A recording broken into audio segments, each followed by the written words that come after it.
मुसलमानों का वोट था उस जिला में जहाँ से प्रत्याशी जीते हैं और सबसे ज्यादा भारी वोटों से जीते हैं प्रत्याशी। और जहाँ मुसलमानों हाँ, विपक्ष को दिक्कत ये हो रही है कि विपक्ष को चाह रहा है कि हम 2027 नहीं जीत पाएंगे। इन लोगों को अगर अलग कर देंगे तो जीत जाएंगे। समाजवादी पार्टी हो गई, कांग्रेस सरकार हो गई, इसमें देख लो कितने हिंदू ऐसे हैं जो सांसद और MP कह रहा हूँ। बाबर एक क्या था? बाबर एक हिजड़ा था जो 14 साल बाबरी से प्यार करता था। वो इनका जो है पूर्वज हो गए। आरोप क्या है? अब क्या नारा निकला है?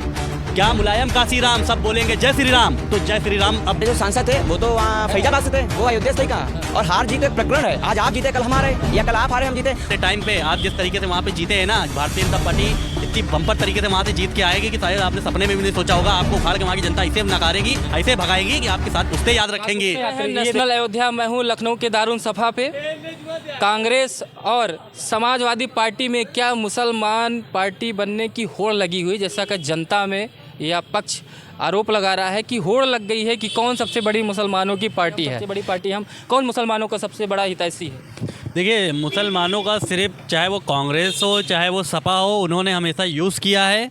इनको ये चीज़ दिख गई है 2017 के बाद से कि मुसलमान जितने भी पढ़े लिखे जो काबिल मुसलमान हैं, जो एक हिंदू समाज के लोगों को सपोर्ट करते हैं, जो एक सच में हिंदू हैं, देशवासी के लिए लड़ते हैं, लड़ाई करते हैं, लड़ाई करते चले आए हैं। मुसलमान की मैं बात कर रहा हूँ जो देशभक्त है, जिसको बोल दीजिए कि जय श्री राम तो वो भी बोलेगा जय श्री राम। उनसे बोले वंदे मातरम जय, वो भी बोलेगा वंदे मातरम जय। तो वो भारतीय जनता पार्टी के साथ आ चुके हैं पूरी तरीके से।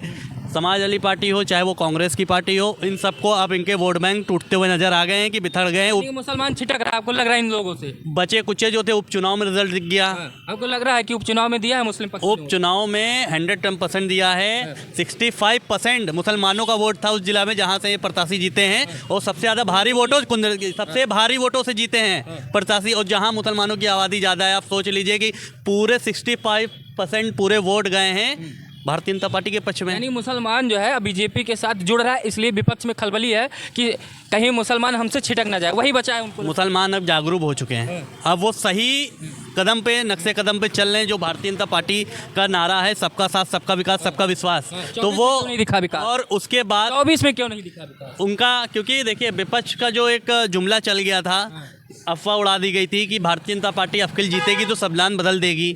जो हमारे एक प्रत्याशी हैं वहाँ के अयोध्या के, उनका जो है बयान आ गया था, लल्लू सिंह का। जिस तरीके से उन्होंने बयान दिया था उस तरीके से माहौल बना दिया विपक्ष ने। वो 500 साल पहले पूरा जो है मंदिर बनवाया गया 500 साल बाद, उसका कोई असर देखिए कभी कभी क्या होता है कि विपक्ष लोगों का काम रहता है लोगों को भड़काना, हर एक चीज़ में जो है भड़का के उस तरीके का जो माहौल बनाना।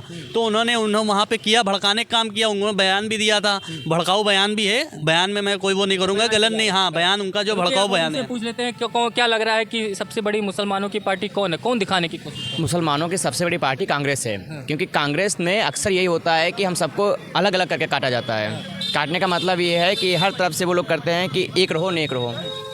इसका ये मतलब हो जाता है कि वो सब लोग हमको भड़काते हैं कि हम लोग जहाँ जाते हैं, अगर हिंदू हम लोग 10 हैं, एक मुसलमान खड़ा है यहाँ पे, तो वो क्या करता है, हम लोग को देखता है, आपस में दंगा करवाता है, फसाद करवाता है, एक दूसरे पे हावी होता है। और हम 10 हिंदू लोग खड़े होते हैं तो एक मुसलमान पे हावी नहीं हो पाते हैं। इसका कारण ये पड़ता है कि हम लोगों में खुद एकता नहीं रह जाती। हम लोग बात बात पे आपस में लड़ते मरते रहते हैं। अभी यहीं पे जैसे भाई साहब ये खड़े, हम लोग इन पे हाथापाई कर रहे हैं, यही मुसलमान खड़ा हो, मुसलमान क्या कहता है, बचाता है कि मेरा अपना है, भले उसका अपना ना हो, ना पारिवारिक हो, ना रिश्तेदार हो, ना कोई हो। अब क्या है, हम हिंदू लोगों में क्या होता है कि हम लोग पढ़ते हैं, हम लोग अपना देख रहे हैं। वो क्या है, वो लोग हम लोगों पर सोचते राज करें। सबसे ज़्यादा कांग्रेस में यही है। कांग्रेस में NIS वाले साथ रहे हैं, मुसलमानों का सबको मुसलमान टिकट दे रहे हैं, जितना ऐसा मुसलमान कि हाँ ये सब कटोगे के नारे के बाद ये जो सपा है, कांग्रेस है, ये लोग कहे कि ये निगेटिव नारा है, इससे समाज में विभेदिता पैदा हो रहा है, क्या बोलते हैं, धारणा गलत जा रही है। क्या हिंदुओं को एकत्रित करना धारणा गलत है? और जातीय जनगणना की बात करके हिंदुओं को बांटना वो सही है? तो इसी बात में कहना चाहता हूँ, जब अयोध्या मंदिर स्टार्टिंग की गई थी तब समाजवादी सरकार थी, दिल्ली में कांग्रेस सरकार थी। आखिर में क्यों इन पर गोलियां पत्थर चलवाए गए? भाई वो भी तो एक हो नेक कर सकते थे। बाबा के आने के बाद सस्ता आश्वासन है कि एक हो तो नेक हो। अगर बाबा चले जाएंगे तो फिर यही होगा कि हिंदू फिर अलग हो जाएगा। यहाँ पे हजारों तरफ से हम लोगों को कोशिश की जा रही कितना जल्दी हिंदुओं को जातियों में बांटे, आरक्षण के नाम पे बांटे, संविधान के नाम पे बांटे। तो क्या आपको लग रहा है कि सिर्फ इनको हिंदुओं की जो एक अखंडता है, जो एक साथ आ रहे हैं, उससे दिक्कत हो रही है? इससे ये हो रहा है कि विपक्ष खुद चाह रहा है, विपक्ष जान रहा है कि हम 2027 नहीं जीत पाएंगे। इन लोगों को अगर अलग कर देंगे तो जीत जाएंगे। समाजवादी पार्टी हो गई, कांग्रेस सरकार हो गई, इसमें देख लो कितने हिंदू ऐसे हैं जो सांसद और MP हैं। हद ज़्यादा कोई ऐसा नहीं है, आधे ज़्यादा मुसलमान है। OB को देख लो, OBC क्या कहता है कि हमारी सरकार आने दो, हम काशी विश्वनाथ मंदिर हटवा के मस्जिद बनवाएंगे। तो शहीद कहते हैं, शहीद हुई है। हाँ, कैसे शहीद हुई है? वहाँ पे हमारे इष्ट देव निकले, शिव जी निकले, नंदी जी वहाँ पे बैठे हैं, वो कहीं ओबीसी जी रखने देते हैं? हर मंदिर के नीचे मस्जिद क्यों ढूंढना? क्योंकि हम लोग का मंदिर तोड़ के जो है मस्जिद बनाई गई है, तो जाहिर सी बात है अब हम लोग की बारी है तो हम लोग भी इसको तोड़ के वहाँ से मंदिर बनाएंगे। पावर में है तो नुकसान पावर में नहीं है, हम लोग जागरूक हो चुके हैं, जाग चुके हैं। हिंदू 125 करोड़ जितने भी हम लोग के हैं, हम लोग सब लोग जागरूक हो चुके हैं। 100 में 60 हमारा है, उसके बाद भी हमारा है। तो भाई साहब बिल्कुल लेंगे। हमने तो 3 चीज़ मांगी थी, 3 चीज़ मांगी थी हमने, तो भैया 3 ही मंदिर अपने मांगे थे। लेकिन अब हमको कोर्ट से ही लड़के लेना है, कोर्ट से ही निर्णय करना है, तो भैया अब हम सब यानी लेंगे। अगर वो कोर्ट से मिल गया होता तो हम नहीं छेड़ते क्या? हम अब सब लेंगे, हम सब लेंगे, एक भी नहीं छोड़ेंगे। उन्होंने भी तो दावा कर दिया है अभी बनारस के एक हिंदू विश्वविद्यालय पे वक्फ बोर्ड का हमारा है। आप परेशान मत होइए, मक्का भी लेंगे, डंके की चोट पे लेंगे, पहुंच जाएंगे, पक्का पहुंचेंगे। और आपके देखा माननीय प्रधानमंत्री नरेंद्र मोदी जी के नेतृत्व में जो सबसे बड़ी मुसलमान कंट्री है, वहाँ पे देखिए कितना भव्य मंदिर बना है। और इन लोग को अब इसी से आप देख लीजिएगा कि आने वाले टाइम पे जहाँ जहाँ हम लोग के पूर्वजों ने पुरानी चीज़ों में हम लोग को नहीं पता इसके बारे में, जो अभी भी हम लोग से छुपा हुआ है, उस चीज़ की खोज भी करेंगे। और जहाँ जहाँ हम लोग का निकलेगा वहाँ वहाँ भव्य मंदिर बनवाएंगे। और आने वाले टाइम पे देख लीजिएगा भाई साहब, जितने भी ये मुसलमान कहते हैं ना कि हमारा बाबर है, इनका है, बाबर कहाँ से आया था? बाबर तो बाहर का है ना, यहाँ का तो था नहीं, वो तो अकेले आया था। तो उनको पूर्वज बता रहे हैं ना। इसीलिए तो मैं कह रहा हूँ, बाबर एक क्या था? बाबर एक हिजड़ा था जो 14 साल बाबरी से प्यार करता था। वो इनका जो है पूर्वज हो गए। बहुत बड़ा आरोप लगा। बिल्कुल लगाऊंगा, डंके की चोट पे लगाऊंगा। इसके बारे में इतिहास उठा के देख लीजिएगा, सब कुछ उसके बारे में लिखा हुआ है, बाबर की पूरी चीजें उसके बारे में कितना उन्होंने किया। इतनी फौज कहाँ से तैयार कर दी? सब यहीं के दोगले लोग हैं। उसको उनके बाल बच्चे जो उनका हुमायूं आए, अकबर आए, औरंगजेब आए। डीएनए चेक करवाया था क्या वहाँ पे? डीएनए चेक तो किसी ने नहीं करवाया। ऐसे तो हम भी कह देंगे हमारा बच्चा घूम रहा है, क्या मतलब? क्या आपको लग रहा है? हाँ, इतिहास दोहराया जा रहा है। क्योंकि इसमें यह है कि अकबर कैसे यहाँ आया? अकबर तो यहाँ आया, हमारे हिंदुओं में एकता नहीं थी, इसलिए अकबर राज करके चला गया। अब ये लोग फिर वही टाइम आ रहा है, ये लोग चाह रहे हैं कि हम लोग मुसलमान हिंदुओं पे राज करें। जो समय चला गया, ये लोग उसको कहते हैं 2040 तक हमारा वक्त आएगा, हमारा वक्त आएगा। देखिए जब तक वक्त आए, मतलब एक है, समय का इंतजार ना करो। क्या पता लकड़ियाँ तैयार हैं और तुम्हें भी कब्रिस्तान में दफन कर दिया जाएगा। समय इनका कभी नहीं आएगा। हिंदू अब जागृत हो चुका है। यहाँ पे कि ये जो भरना डाले हैं कि हम हिंदुओं की माँ बहन करो, इनको एक देखो, तुम लोग ये देखो कि तुम्हारी अगर बहन जा रही, माँ जा रही, हम लोग ऐसे नजर ऐसे नहीं करते हैं। तुम लोग क्या हो, हिंदू लड़की पटाओ, ये कौन सा वो है?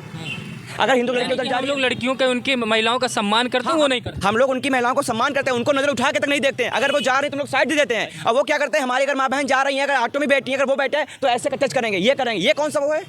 यही सिखाया जाता है। हम यही सिखाया जाता है। सबसे पहले मैं आपके चैनल के माध्यम से बहुत बड़ी चीज़ बोलने जा रहा हूँ कि इन लोग की चीज़ों में क्या सबसे ज़्यादा है। हम लोग की क्या होता है कि हम लोग की दोस्त की बहन भी बहन होती है, दोस्त की माँ भी माँ होती है, दोस्त के पिता भी पिता होते हैं, दोस्त के रिश्तेदार भी रिश्तेदार होते हैं।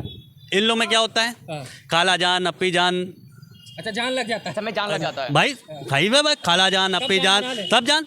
तो अब इसी से आप देख लीजिए किस तरीके, जो लोग कहते हैं भाईचारा, भाई को आप हटा दीजिए, चारा। आप पहले ये बताइए, अगर आपको वाकई में भाईचारा बढ़ाना है हम लोग से, हिंदुओं से, तो आप एक काम करिएगा, आपकी 5 मिनट की अजान होती है ना, 5 मिनट की अजान होने के बाद हनुमान चालीसा बढ़ा दीजिएगा, भाईचारा हमारा बना रहेगा। मंदिर में अजान चलाएंगे आप? वो भी तो सवाल उठा देंगे कि मंदिर में अजान चलाएंगे आप करिए, आपके अंदर जिगर है, करके दिखाइए। हम लोग ने तो हमेशा हाथ बढ़ाया है, हम लोग ने हमेशा हाथ बढ़ाया है, आपने पीछे से छुरा भोंका है। अगर वो मस्जिद में हनुमान चालीसा चला देंगे तो हम मंदिर में उनका अजान भी चलाएंगे। अगर इनके कलेजा है चलवाइए, मैं तो आपके चैनल का मतलब खुला दावा ठोक रहा हूँ। जनता है वही जनता को टोपी पहनाने का काम करता है। हमारे मुख्यमंत्री योगी आदित्यनाथ जी ने ना कभी टोपी पहनी, ना हमारे प्रधानमंत्री नरेंद्र मोदी जी ने टोपी पहनी। तो जो स्वयं टोपी पहना है वही जनता को टोपी पहनाने का काम किया है ना। तो भैया देख लीजिए, आप इसी से अंदाजा लगा लीजिए। पहनने वाला टोपी पहना। और सुनिए, वहाँ पे एक कब्र बनी हुई है, जो लोग कहते हैं वहाँ पे जो है इनका पूर्वज मुसलमानों का था, वहाँ कब्र भी बनी हुई है। मैं आपके चैनल के माध्यम से दावा ठोकना चाहता हूँ, आप कब्र को खुदवा दीजिएगा, वहाँ से भी शिवलिंग निकलेगा। तो मोहन भागवत ने भी तो कह दिया है कि जो है अब बस करो भैया, कितने मस्जिद के नीचे शिवलिंग ढूंढोगे। तो ये मोहन भागवत की भी बात नहीं सुनी जा रही क्या? नहीं चलेगी, नहीं चलेगी। जहाँ जहाँ हम लोग का मंदिर निकलेगा वहाँ वहाँ हम लोग के मस्जिद तोड़ के वहाँ पे हम लोग जांच करवाएंगे। और जांच नज़दीक में पाया गया है कोई, हम लोग वहाँ पे जो है हम लोग नहीं जाते हैं, वहाँ एजेंसियाँ जाती हैं, वहाँ पे बाकायदा सब चीज़ हम लोग के प्रूफ में मिलता है, हम लोग के हक में आता है, उसके बाद वहाँ पे बात की जाती है। क्या होड़ लग गई क्या वक्फ बोर्ड और जो है हिंदुओं के बीच में कि तुम जैसे ही किसी मस्जिद के नीचे मंदिर ढूंढोगे और हम किसी विद्यालय या किसी ऐतिहासिक इमारत के नीचे वक्फ बोर्ड का दावा ठोक देंगे। कंपटीशन चल रहा है कि सबसे ज़्यादा हथिया कौन लेगा। देखिए यही तो मैं कह रहा हूँ, जो कांग्रेस ने बीज बो दिया है ना वक्फ बोर्ड का लाके, ये आज भारी पड़ रहा है हम लोग के ऊपर। ये कांग्रेस हमेशा से मुसलमानों का सहयोग करती चली आई, क्योंकि ये मुसलमान पार्टी है, मुसलमान खुद हैं। उसको खुद ही वोट नहीं दे रहे हैं मुसलमान।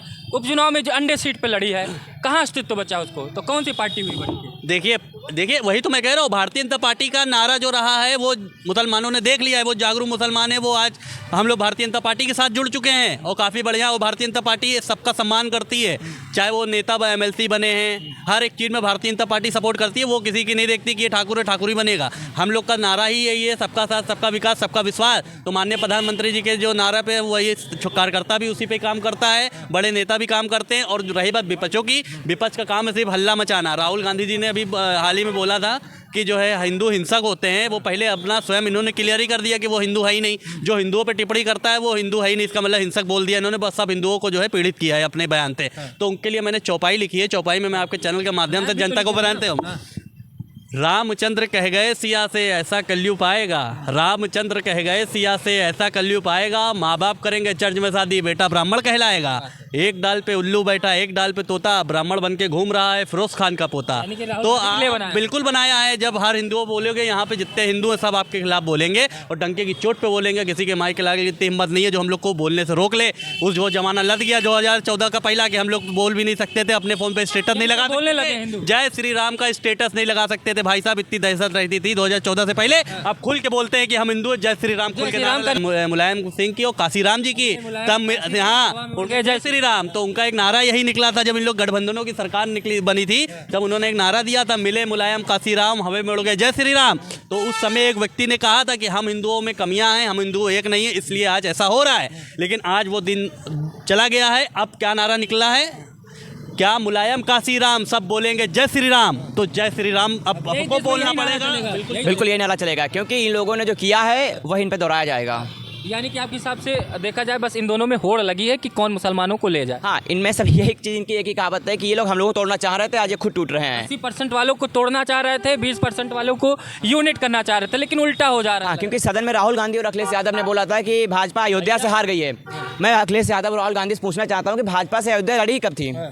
हमारे जो सांसद थे वो तो वहाँ फैजाबाद से थे, वो अयोध्या से थे कहाँ? और हार जीत एक प्रकरण है। आज आप जीते कल हम हारे, या कल आप हारे हम जीते। उससे पहले का आप देख लीजिए, आपकी सरकार थी, आप गोली चलवा रहे हो, आप हिंदुओं पे पत्थर चलवा रहे हो, कई लोग के माँ बहन माता मारे जा रहे हो। इससे तो एक फायदा भाजपा की हो गया कि जिस अयोध्या को विपक्ष फैजाबाद बोल बोल के चिल्ला रहा था, अयोध्या मानने को तैयार नहीं था, फैजाबाद से बीजेपी के हारने से कम बार बार अयोध्या निकल रहा है। और जो लोग कहते थे उनसे काफ़ी जो है वहाँ के सांसद से बातें हुई हैं, उनसे बोला गया लाइव में कि जय श्री राम बोलिए। उन्होंने अपने आप को बताया कि हम यहाँ का राजा, वो राजा बताते थे अपने आप को। तो शर्म आनी चाहिए। जो जय श्री राम नहीं बोल सकता वो राजा को दूर की बात है कि आप राजा। वहाँ पे राम जी राजा थे, राम जी हैं और राम जी ही रहेंगे। आपको शर्म आनी चाहिए इस तरीके का बयान देते हुए। और आने वाले टाइम पे आप जिस तरीके से वहाँ पे जीते हैं ना, भारतीय जनता पार्टी इतनी बम्पर तरीके से वहाँ से जीत के आएगी कि शायद आपने सपने में भी नहीं सोचा होगा। आपको उखाड़ के वहाँ की जनता ऐसे नकारेगी, ऐसे भगाएगी कि आपके साथ पुश्ते याद रखेंगे।